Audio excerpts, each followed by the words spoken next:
Without any further ado, I'd like to introduce Marc Neeley. He's the Director of Technology and Enterprise Architecture at OCI. Thank you, Micah. Well, thank you all for having us here today. Before I get too far, I want to introduce Matt Bremer, my colleague over here from Object Computing Incorporated. I will refer to it as OCI from here to forward, okay? Thank you, Matt, for working hard with Cerner to arrange this time together. So Object Computing, based in St. Louis, there's about 140 of us there. We're out there with the customers every day doing primarily this right here, open source transformation, okay? When we say transformation, we mean the definitional aspect of that would be I'm going to change my behavior based on what I'm observing from the value that I'm getting from this. Okay, I like it so much that I'm going to choose to change my behavior by which to do that. We're seeing these companies over and over and over again adopt open source at a very, very fast pace. Okay, so when OCI was founded back in the 90s, we started this from our first project forward. Okay, so we are open source from the very beginning. All right, that is OCI as we work with our clients. Again, my name is Marc Neeley, and a little bit about me.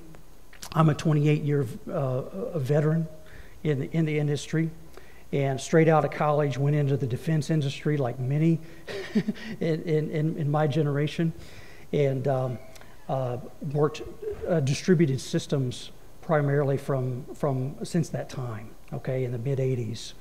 And so we'll talk more about that a little bit later, but I'm blessed with a wife and 4 sons and no pets, but the neighbors' pets are quite often visiting, so I feel like that I have pets, okay? So that's enough about me.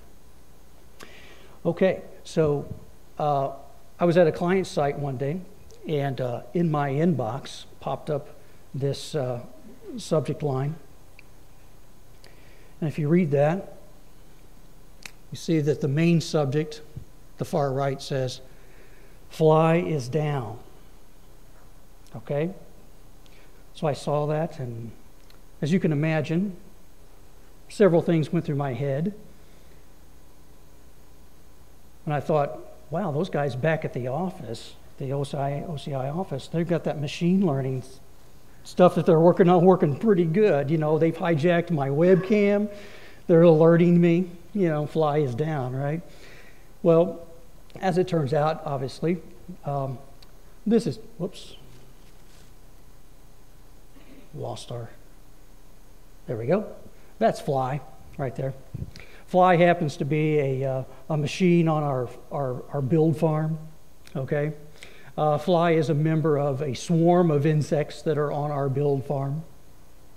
And Fly is alongside of mantis and flea and tick and all kinds of insects, okay? And you say, well, what is it that's going on Fly and all these insects, okay, these machines that are on our build farm? Well, every day, those things are producing open source software that is being packaged, built, tested, packaged, and distributed worldwide, okay? If you pumped gas whenever you came into work today and paid at the pump, there's a chance that you used software that was built on Fly, or on mantis, or on flea, okay? If you transacted a securities exchange, traded stock last week, there's a chance that you used software that was built on one of these machines, okay?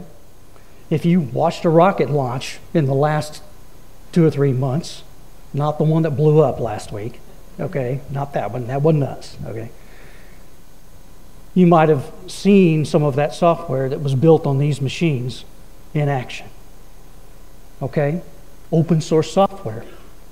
What is it that it was doing? Well, much of the open source software that we see today, we don't really see it, right? It's working under the covers of solutions that we use each and every day, right? So our build farms are constantly producing those products that we build back in OCI, and then we also go out and support those products along with our clients, along with other open source products that we choose to support along the way, okay? Just a quick rewind in time here. Whenever we talk about open source in general, what I want to talk about today is really about the culture aspect of open source and how it's going to get established in your organization. Now, in talking with several people beforehand, I understand that you're at varying levels of adoption of open source depending upon where you're working and what project you're working on, and I fully understand that, okay? So this is just a way of getting this conversation started, and then we'll work on various aspects of this during the questions, okay? So we go back all the way back into the 70s and early 80s. Most of these, what we would call free software, was contained basically back in the university labs and the government labs that were growing these solutions because they were trying to solve really, really hard problems at that time. They didn't have necessarily the capable networks and the platforms to build these things on like we do today, of course. So what were they really growing? It wasn't the software that was important. It was just a tool at that point. What was important was to solve the problem, right? They were charged with solving the problem. And so as we advance in time, what happens to these graduate students that come out of these universities? Well, they go and they work in the corporate world, right? So we see this problem that formed when they would come out of these organizations. They would go into the corporate world, and then they would suddenly not have available to them that same culture that they were using back in the universities and the government labs, because the software wasn't the important thing, solving the problem was, okay? And so what happened during the 90s, late 80s and 90s, is they finally started advancing these high-speed networks that became available to more than just the people sitting at the desks at the corporations, okay? You remember when you had to go into the office in order to get bandwidth in order to get something done? You couldn't go home and do that same thing, right? And so you and I, if we wanted to collaborate on a piece of software or to solve a problem that we all both had passion about, it was kind of costly and hard and not very practical in order to do that during that time frame. We finally bust into the 90s and we start seeing these big networks coming across that many of us finally had availability of, all right? And so we also see when OCI was founded here, okay? These guys that came out of some of these universities, they had this passion and they started applying those same cultural aspects in the corporate world to build what we now use today as what was the first satellite telephone system, better known as Iridium, the Iridium satellite systems, okay? And that's where our first project at OCI was the Iridium satellite system. So we helped build the ground station software that communicated to and from the clusters of satellites that are still flying today. We're now working on Iridium 2, okay, the second generation of satellite communications. So what were they using? They were using open source software that was actually produced back in the universities for advanced computing as the basis by which to establish the advanced communications that they needed to and from the satellite clusters, okay? So what happened then after the advanced networks? They became affordable. You and I could speak together even after we left the office, okay? And suddenly we get a piece of that culture that we used to have back in the universities and the government organizations, because they just made it available no matter what, right? So now we had that available to us in the 90s. Then there was only one piece that was missing, and that was mass storage. I could build software and I could exchange it with people, but I didn't have the ability to have runtime and mass data processing like I would have even back at the office, okay? So when we started seeing affordable, capable mass storage start to show up available to you and I, then we started seeing the explosion of open source software begin to form, okay? Because now they had all the pieces that they needed to not only communicate with one another, but to actually produce the actual product that they needed. All right.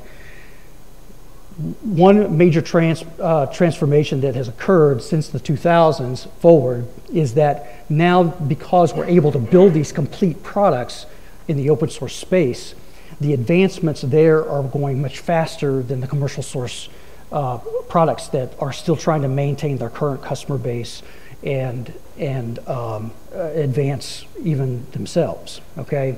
So we can move faster and put capability out there in an affordable way, all right? So moving this culture forward, assuming I can move the slide forward.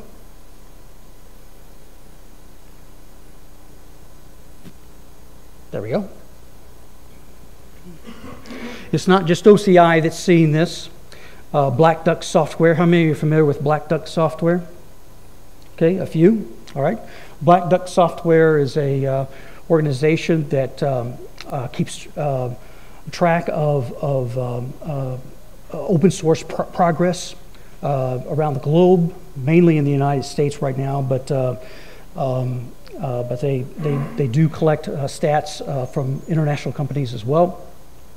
But they also have helped us progress open source software in a formal way. They provide tools for doing indemnification type of assessment on your software, so it'll scan your software and help you understand what the license, what kinds of licenses your software contains, and if they're appropriate for what you're trying to do, that kind of thing.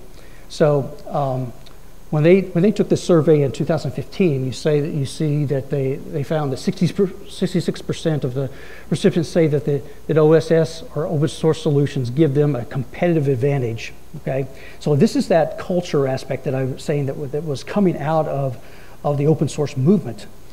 They were taking that culture and making it competitively advantageous to them.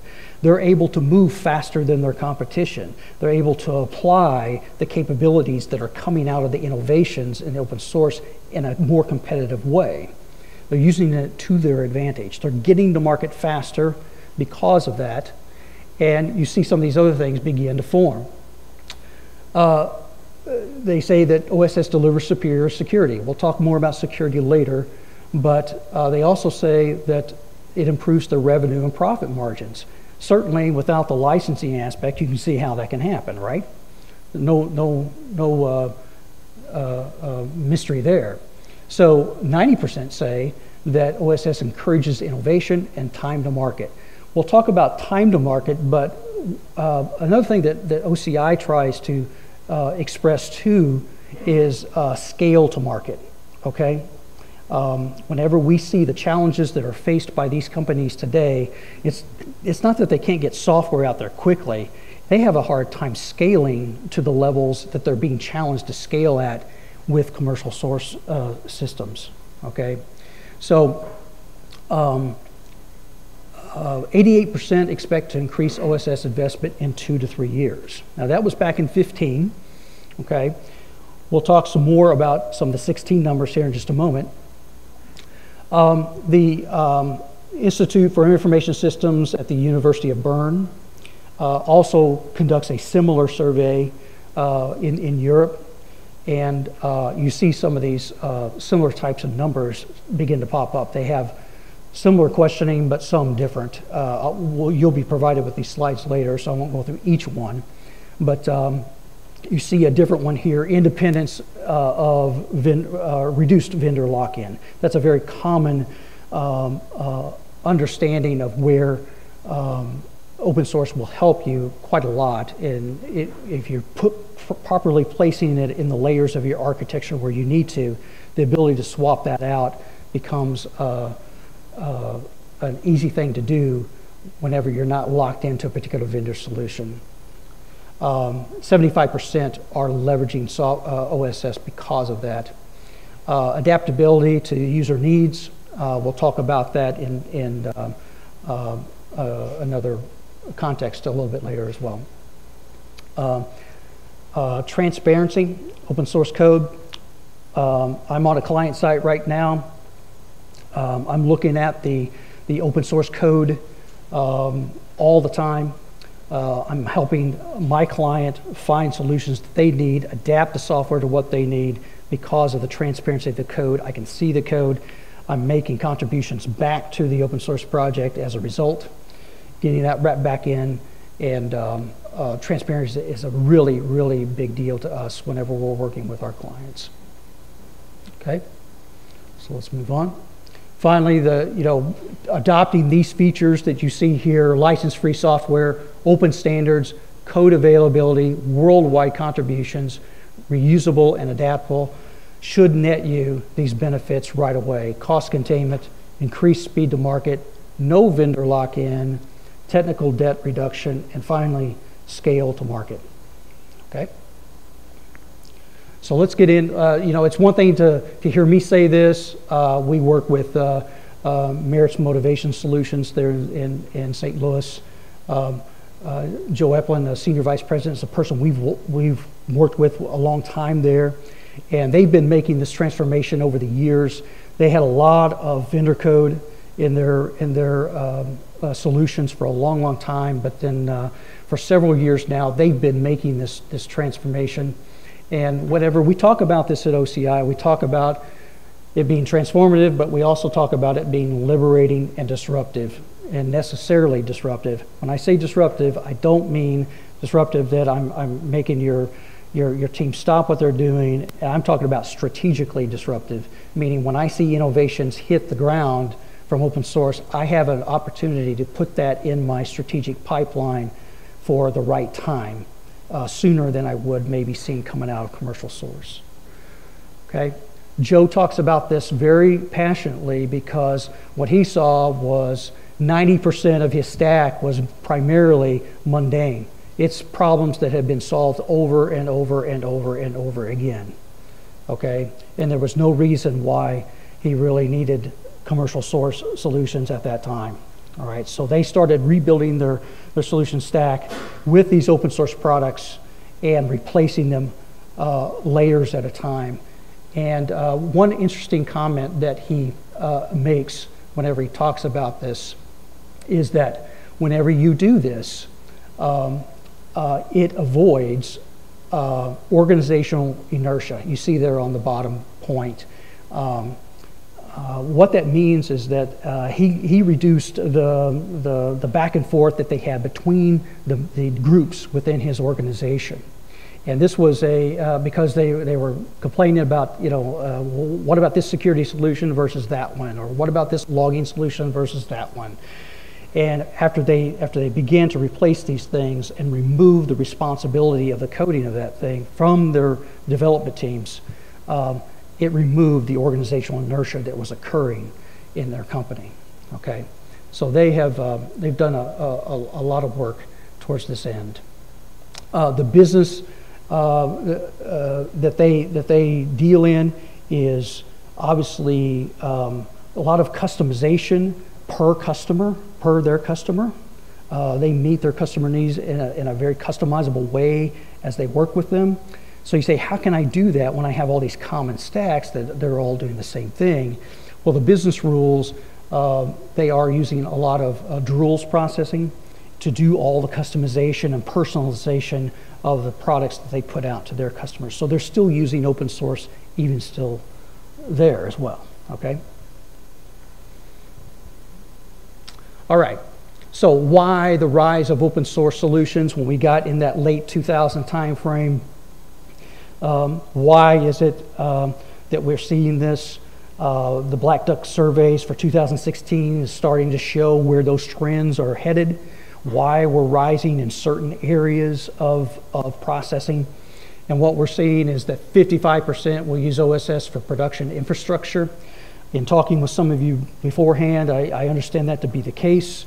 Using container-based delivery of product is certainly on the move for sure, and has been for quite some time. However, the maturity of that is still in work. All right, you say, well, how is it that what is it that we're seeing in OCI's practice and in other areas that we should be looking at? Well, certainly containerization is happening in many companies, including this one. But what are you doing with it once you actually produce the containers? How are you managing it into production? How are you managing it once it's running? How are you managing it when you're killing them off? Okay, what are you doing to do that? And so we're seeing the rise of open source solutions in a big way, things like Rancher, Shipyard, Mantle. Okay, those are products that are geared directly towards solving this problem of manageability of your containers. If you're not following the Open Container Initiative, okay, this is another problem with the rise of any open source or any software movement, whether it's open source or not, and that is in the area of standards.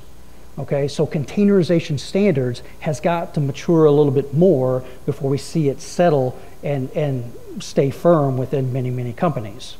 All right, so stay current with them, and they are forming the baseline standards to make sure that whoever is containing or is producing these container mechanisms that are following those standards. Okay, another force that we're dealing with when we walk into some of these companies has to do with what kind of computing patterns they're using and trying to use containers with. Many of these products, such as Rancher, Shipyard, Mantle, and others, they sort of imply that the pattern of usage of containers is I deliver a container, I start it up, it lives, things talk to it, and at some point when it needs maintenance or something, I might take it down, okay, and replace it with something else, all right? Well, many companies still use batch processing for particular types of processing that they need done, okay? What they need is a process to start up, do its job, and then die on its own and be managed appropriately, okay? Not what many of these deployment management tools expect. So there's another emerging tool, Menagerie, something that you might, if you're doing this type of processing, you might consider joining up with and helping that project move along. They've gone a long way already, and it's doing quite well, but that is very promising for that type of processing. You notice that is sponsored by IBM. Yes, they do participate in a lot of open source software, and I see them all over the place doing the right thing. Okay, this is part of the developer works team that is doing this. 36% are using containers for testing. Certainly, if you're trying to mature your organization with containers, development containers and testing containers are a really good place to start. Go out to the Open Container Initiative and find those mechanisms that you think you're going to need to standardize on. Make sure you've got the right products in place to do that. Understand you're using some Docker and maybe some other containerization in your infrastructure, but and that's a great one to use, of course. But start understanding how you will place that on your development teams to build development containers to rapidly bring up a developer onto your project, and then also kicking those off for testing out of your build farms. How do I use the containers for that? Okay, 37% are using containers for development. That's what I just talked about. Okay, so widespread use of containerization. You see the deployment to public cloud and private cloud. When you study these tools, pay close attention to what cloud environments they've already developed APIs for. Okay, Mantle is being developed in St. Louis, not at OCI. It's a company there in St. Louis that we're quite familiar with, and they have spent a lot of time working with compatibility with different cloud platforms, private, public, and hybrid types of deployments. Okay. Why the rise of open source solutions? Black Duck Software is their top 3 this year were cloud, database, and big data. Those over the last couple of years have been trading spots.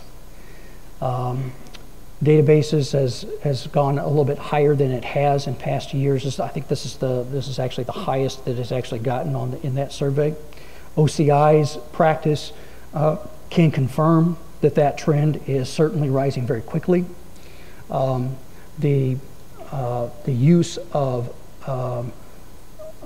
NoSQL solutions has had a long ride here for the last several years, and one of the areas that we're seeing some concerns about in certain computing patterns has to do with actually the footnote that you see at the bottom of this slide, and that is acid versus base type of consistency.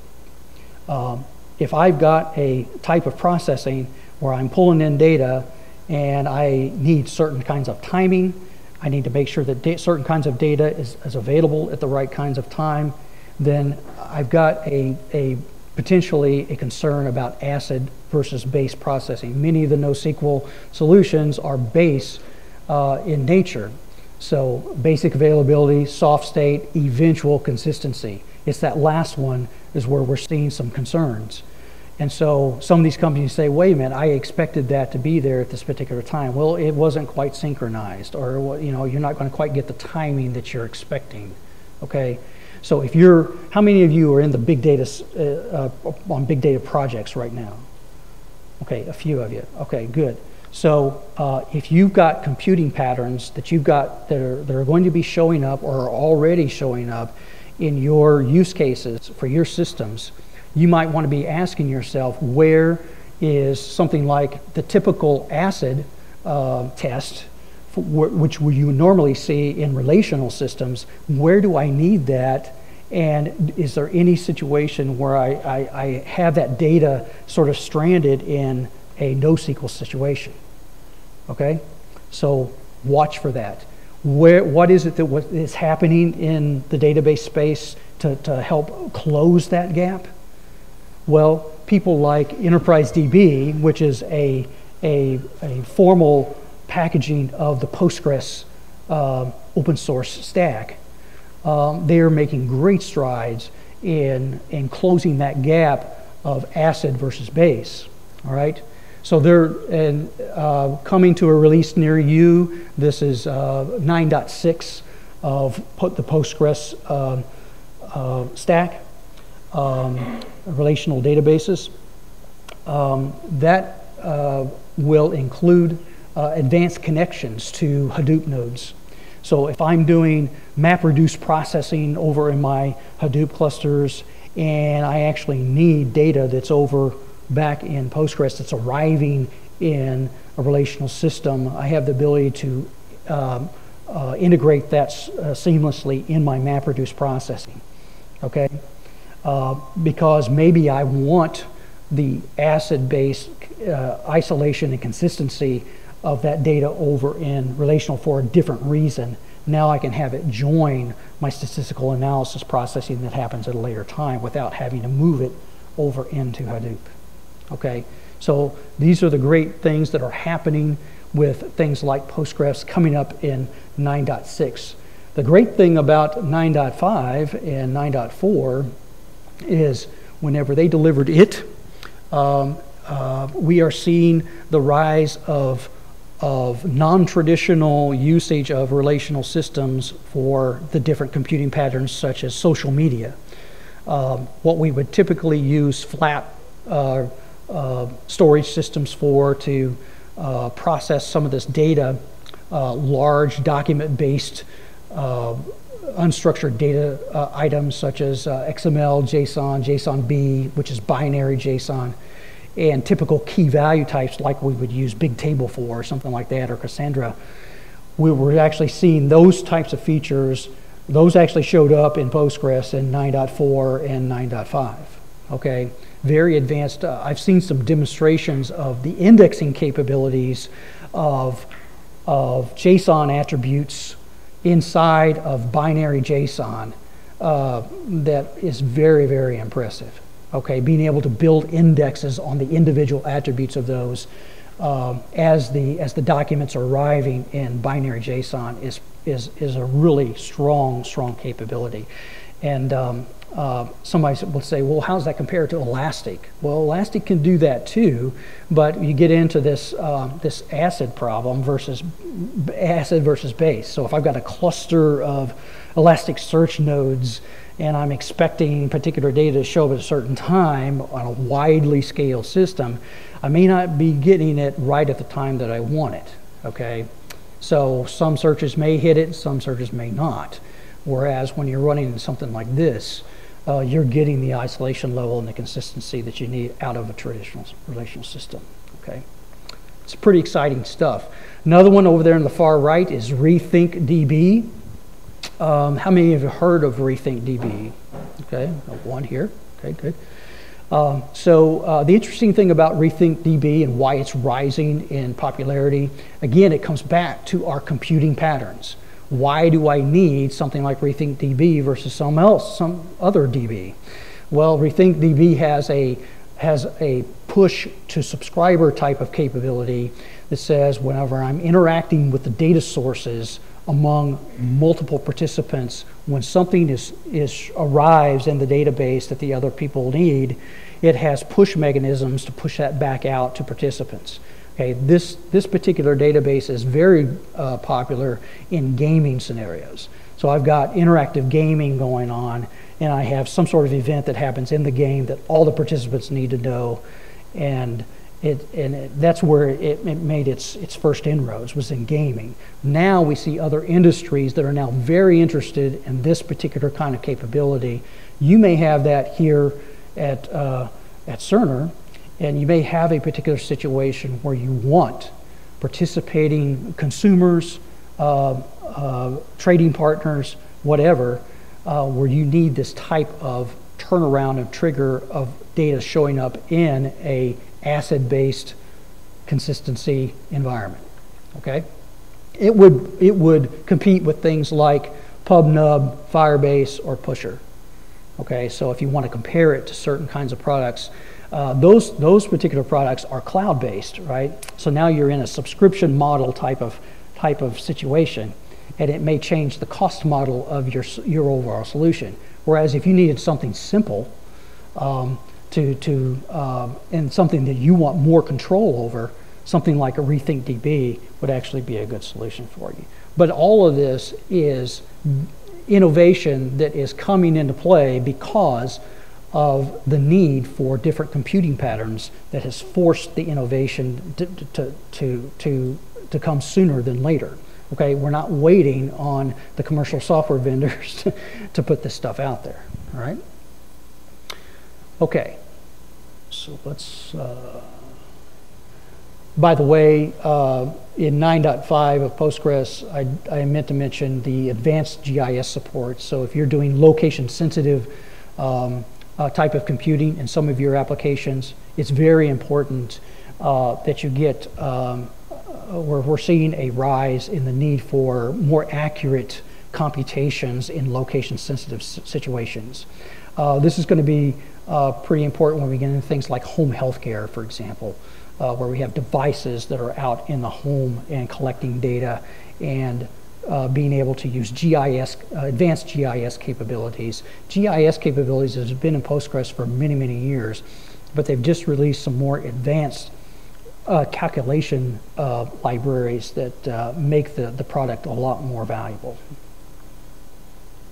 Okay, so now we get out. Those are the typical enterprise types of solutions that you might see a need for advanced Postgres alongside of Hadoop type solutions or NoSQL types of solutions. But then you get into some other specialized areas where open source is pushing even harder. Okay, so SciDB. Let's talk about SciDB. So big data needed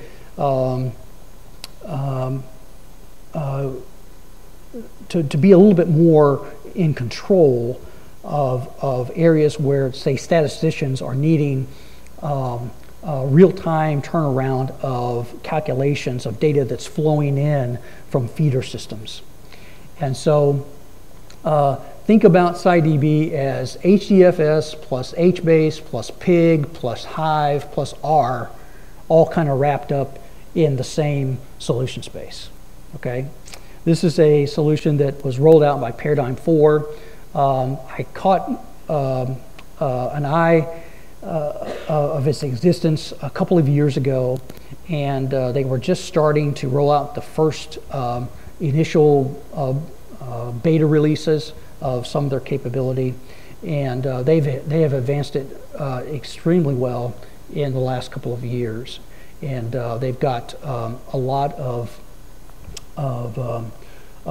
customers on board now. They're adopting SciDB into their organization. It gives them, again, we come back to full ACID support.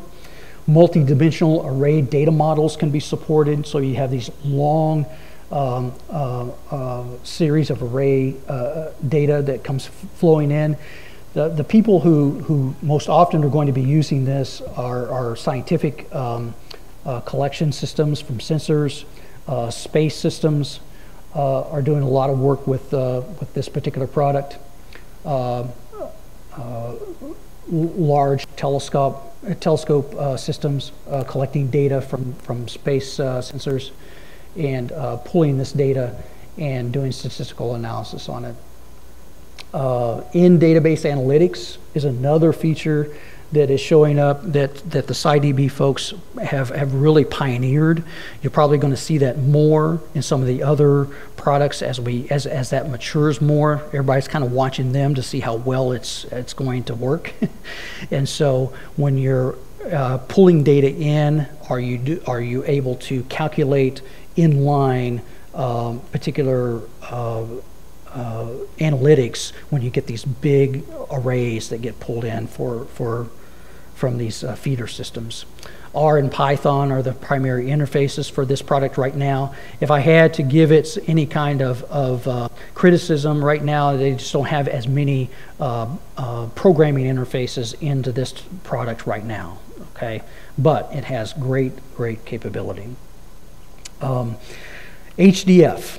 So HDF is one of those sleeper products. It's one of those products that existed for several years in a specialization type of form. Government agencies were using this particular type of capability for different things. It was incubated in the universities and over in Illinois, and it was being used for things like imagery, very large binary objects, and so the big advantage of something like HDF is that it allows data descriptions to be built around the data itself, such that when programming languages come in to actually operate on the data, that you're basically like building robots to work around the data as opposed to the data flowing through the programming. Okay, and so another thing that we expect to see HDF to be very valuable in is in things like, let's take the example of fraud detection. So I need a large amount of data in order to understand if the analytics that's being performed on a stream of data that's coming through a pipe is potentially fraudulent. Okay, so, and I need to be able to detect that. Well, the advanced data structures that can be built in HDF have a lot of computational capability built into them. So we see that we can do sort of in-stream access to mass storage to understand the rules that might need to be used to understand if there's fraud happening right then. Okay. Another good thing about HDF is that it's highly distributable, and that is these instances of these data sources are talking to one another, and so we get this the synergy of the data collection systems talking with one another and taking advantage of each other's data. Okay. So databases and big data is a big surge right now. Our practice can confirm that, and we're getting a lot of demand for that. Your organization may in fact benefit from some of the things that we're talking about here.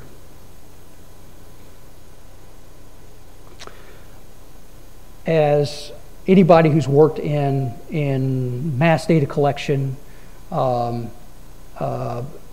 big data systems, if you go to OCI, what you'll find is we don't define big data as where the data ends.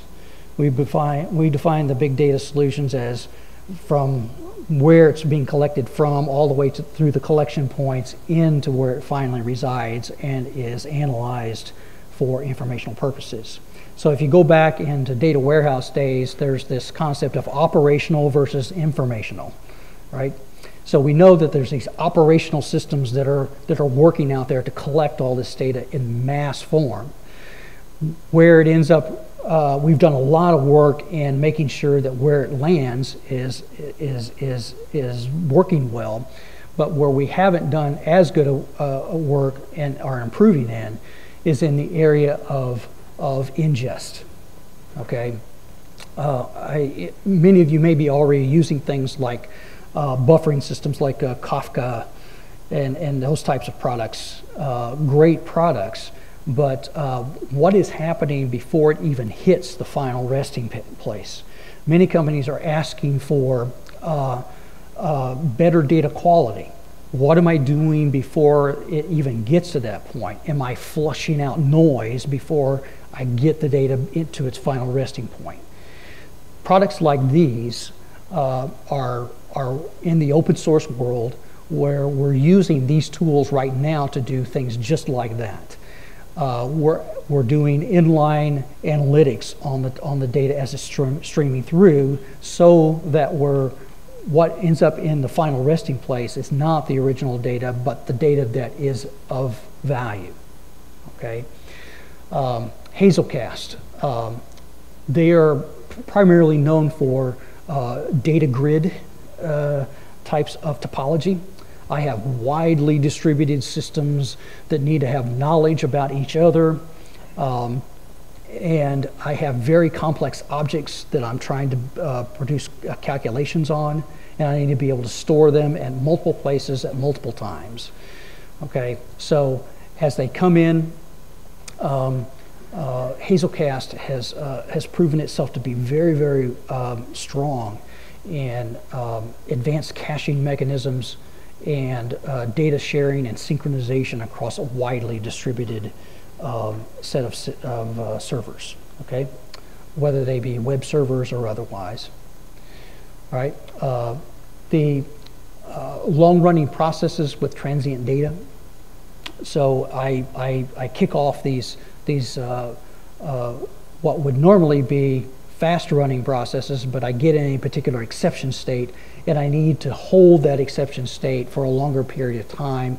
These data grids have a way of giving you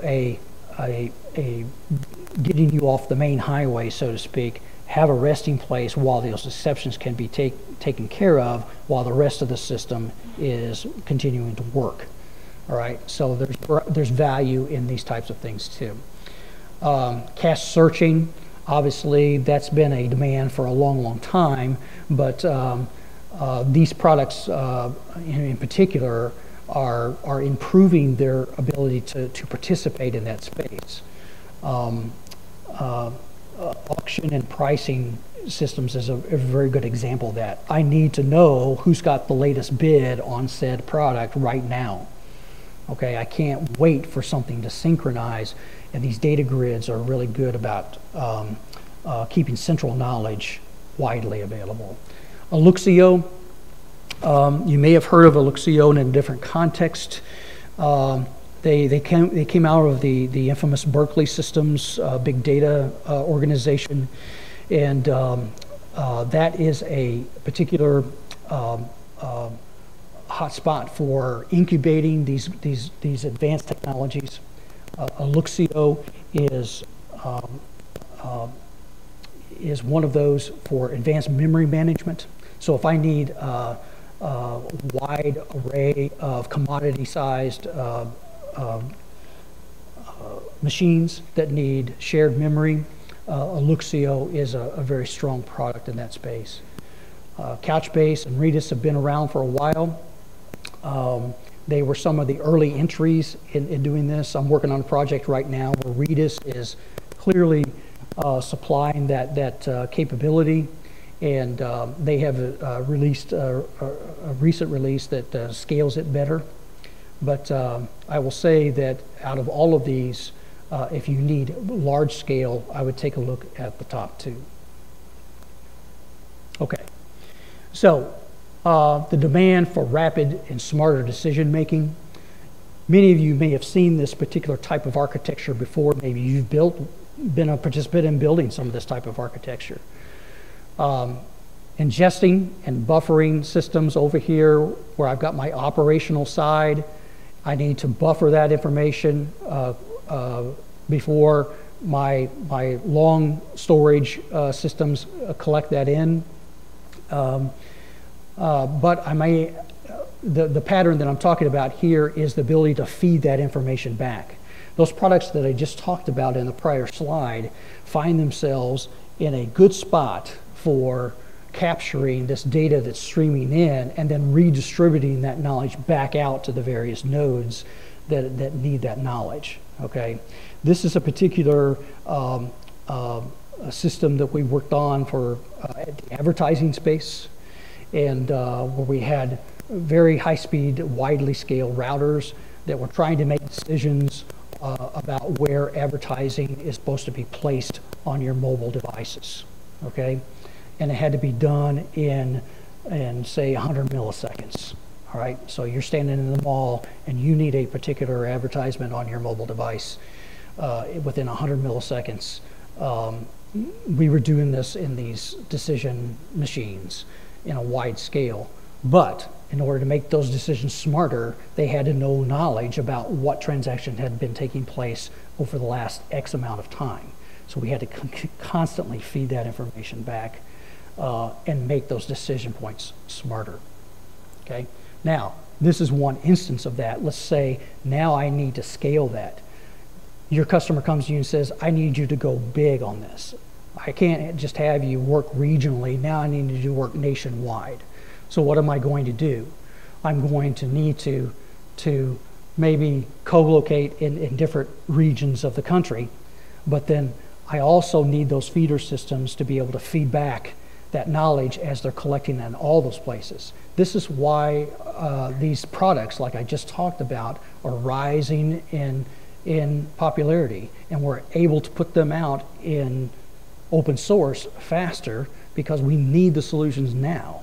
Okay, so these feedback mechanisms are able to keep up at the paces of these, at the speed of these companies need them. Okay. This is an example of where someone who needed to scale to market. Remember, I mentioned scale to market as one of the advantages of open source software. Their customer came to them and said, I need tenfold your capacity right now. They were using a vendor solution right in the heart of their product. They needed to go tenfold, and it priced them out of the market. Okay. We brought a open source solution into this space.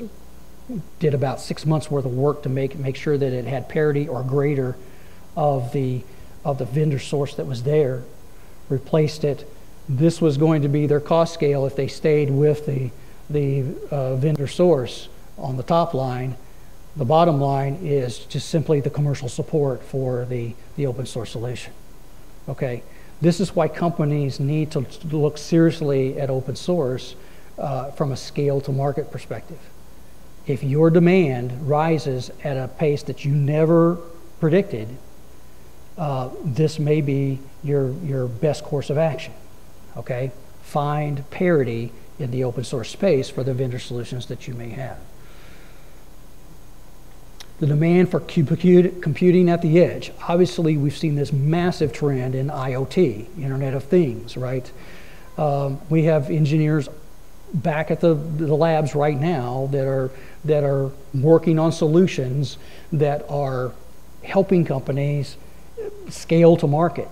Right now, if you look at the distribution licensing of the Oracle JVM, if you intend to distribute for commercial reasons, there's now becomes a cost to that, okay? So what are we doing? We're taking things like OpenJDK, and we're scaling it down from its natural source down to less than 20 megabyte of JVM space to work on these very, very, very small devices. So let's say we see the rise in home healthcare sensors, okay? Smart grid sensors in the home. That's another big push right now. So what types of technologies do you want to continue to work in C and other compiled programming languages, or do you want to align that with what you're already programming in, such as Java, maybe Python? Okay, this gives you a capability now on these small platforms that you didn't have before, but we're able to do it with open source software because we can see the software and we can change it and get rid of the stuff that we don't need and leave it with a very viable solution on these small platforms. We are a partner with Intel, so we bring these boards in and we are showing these capabilities through this work that we're incubating at OCI right now. Smart decisions and filtering at the edge is a big deal. Okay, I talked about the data cleansing earlier. We need to be able to do this on the edge now, and the only way you can do that is have better compute and more efficient compute, all right? And so that's how we're doing this and getting that out there with open source. All right, so I've talked a lot about adopting open source and the different trends that we're seeing in this space, but it's one thing for me to talk about it, it's another thing for you to do it, okay? And whether you may be doing it great in some areas of your company, but maybe not consistently across the whole thing, all right? That's what we see the most pattern of when we go out to these sites. We're doing some really great work in open source, but it's very isolated in some areas, okay? So how do you begin to change that? Make sure that you're changing your culture, well, just like what we saw in the universities and the government labs.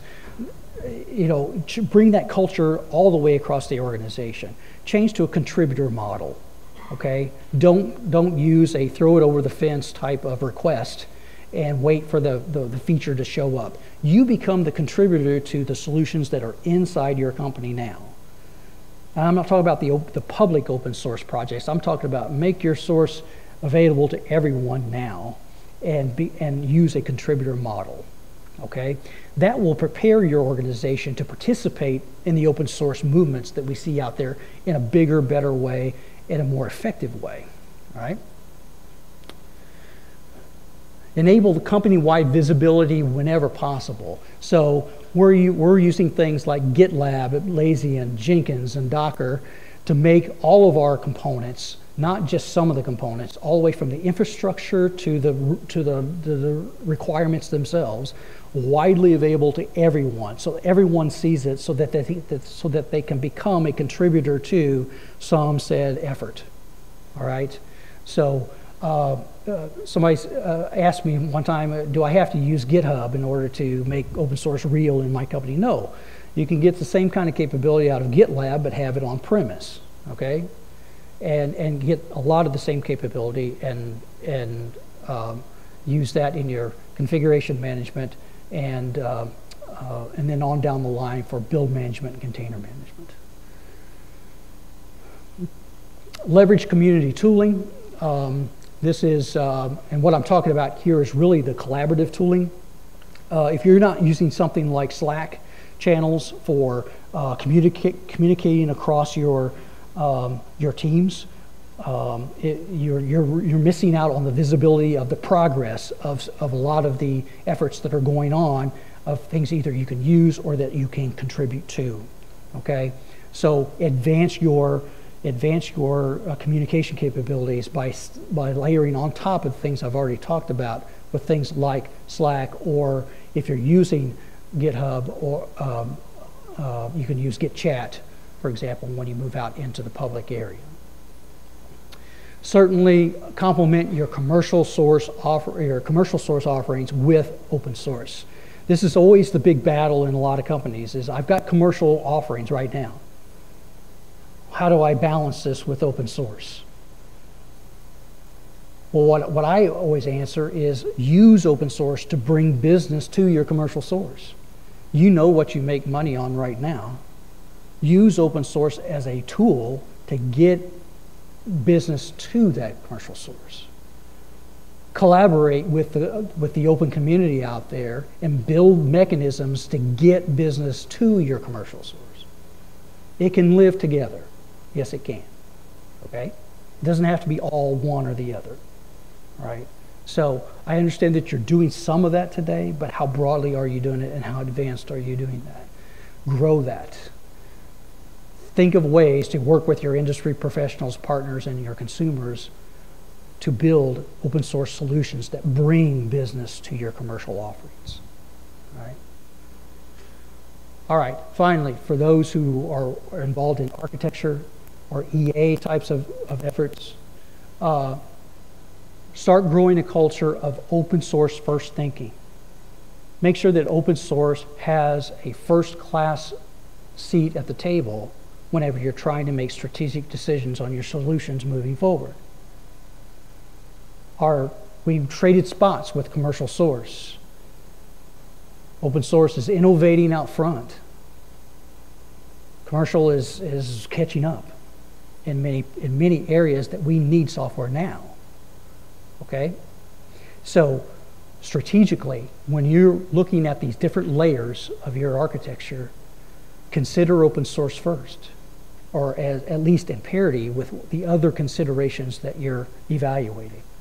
Go and work with the open source community to find out what is available that might actually fit your need, and shorten your time frames, get your cost of goods sold down, okay? Being able to scale to market, getting all those benefits that we talked about earlier, okay? So I'm going to stop there, and I want to open up for some questions. I'm sure we'll have some other topics to talk about. No questions? Okay. Thank you.